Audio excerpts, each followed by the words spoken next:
যুবদলের ৪৭তম প্রতিষ্ঠা বার্ষিকী উদযাপন উপলক্ষে জামালপুর সদর উপজেলা যুবদলের পক্ষ থেকে আয়োজিত আজকের এই সমাবেশের সম্মানিত সভাপতি বাংলাদেশ জাতীয়তাবাদী যুবদল জামালপুর সদর উপজেলা শাখার সংগ্রামী আহ্বায়ক শফিকুল ইসলাম শফিক, আজকের এই সম্মেলনের সম্মানিত প্রধান অতিথি বাংলাদেশ জাতীয়তাবাদী দল জামালপুর জেলা শাখার সংগ্রামী সাধারণ সম্পাদক, বিগত জাতীয় সংসদ নির্বাচনে তিনি জাতীয় শীর্ষ প্রতীকে নির্বাচন করেছিলেন।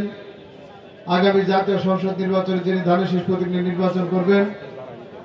বিগত জামালপুর পৌরসভার ২টি পৌরসভা নির্বাচনে মেয়র প্রার্থী হিসেবে নির্বাচিত হয়ে জামালপুর পৌরসভাকে আধুনিক পৌরসভা হিসেবে রূপান্তরিত করেছিলেন আমাদের আপনাদের সকলের প্রিয় নেতা অ্যাডভোকেট শাহ মোহাম্মদ ওয়ারিস আলী মামুন। উপস্থিত আজকের এই সমাবেশের সম্মানিত প্রধান বক্তা বাংলাদেশ জাতীয়তাবাদী দল জামালপুর জেলা শাখার সংগ্রামী সাংগঠনিক সম্পাদক, জাতীয়তাবাদী যুবদল জামালপুর জেলা শাখার সংগ্রামী আহ্বায়ক শফিকুল ইসলাম খান সুজিব। উপস্থিত আজকের এই অনুষ্ঠানের সম্মানিত বিশেষ অতিথিবৃন্দ, আজকের এই সমাবেশে যিনি সঞ্চালনা করছেন বাংলাদেশ জাতীয়তাবাদী যুবদল জামালপুর সদর উপজেলা শাখার সিনিয়র যুগ্ম আহ্বায়ক শফিকুল ইসলাম শফিক সহ জেলা বিএনপির সকল স্তরের নেতৃবৃন্দ, পৌর বিএনপির নেতৃবৃন্দ এবং আমার সামনে উপস্থিত বাংলাদেশ জাতীয়তাবাদী যুবদলের 15টি ইউনিয়ন থেকে আগত ইউনিয়ন বিএনপি ইউনিয়ন যুবদলের নেতৃবৃন্দ এবং আমার যুবদলের সূর্য সৈনিক ভাইয়েরা, আসসালামু আলাইকুম। সংগ্রামী বন্ধুগণ, মামুন ভাই বক্তব্য রাখবে, যেহেতু মসজিদ সামনে, একটু পরেই আজান হবে এশার, কাজে এশার নামাজের আগেই আমাদের আজকের এই সমাবেশ শেষ করতে হবে। আমি আপনাদের যে কথাটি বলতে চাই, আমরা 17 বছর এই ফ্যাসিস্ট আওয়ামী লীগ সরকারের বিরুদ্ধে আন্দোলন সংগ্রাম করেছি, ঠিক কিনা? এই ফ্যাসিস্ট সরকারের বিরুদ্ধে আন্দোলন সংগ্রাম করে শেখ হাসিনা শেষ পর্যন্ত ছাত্র জনতার রক্তের বিনিময়ে এই দেশ থেকে শেখ হাসিনা পালিয়ে গিয়েছে, ঠিক কিনা? এখন আমরা অপেক্ষা করছি একটি জাতীয় সংসদ নির্বাচনের জন্য। একটি জাতীয় সংসদ নির্বাচনের মধ্য দিয়ে একটি গণতান্ত্রিক সরকার প্রতিষ্ঠা হবে।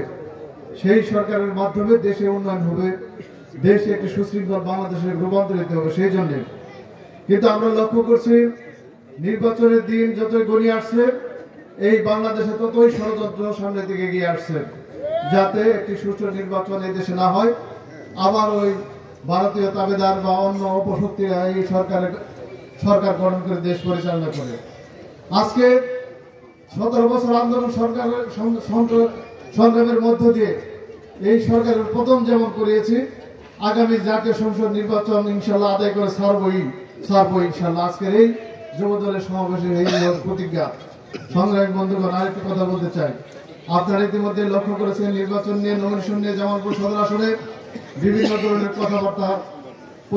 কথাবার্তা হচ্ছে, নানা ষড়যন্ত্র হচ্ছে।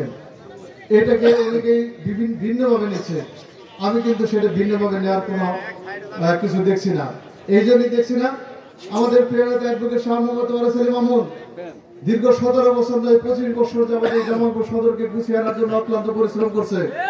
সেই মামুন ভাই আগামী জাতীয় সংসদ নির্বাচন করবে এবং 18 সালে যেহেতু মনোনয়ন পেয়েছিল, ধানের শীষ প্রতীক নিয়ে নির্বাচন করেছিল, আগামী দিনেও সেই ধানের শীষ প্রতীক নিয়ে মনোনয়ন পাবে।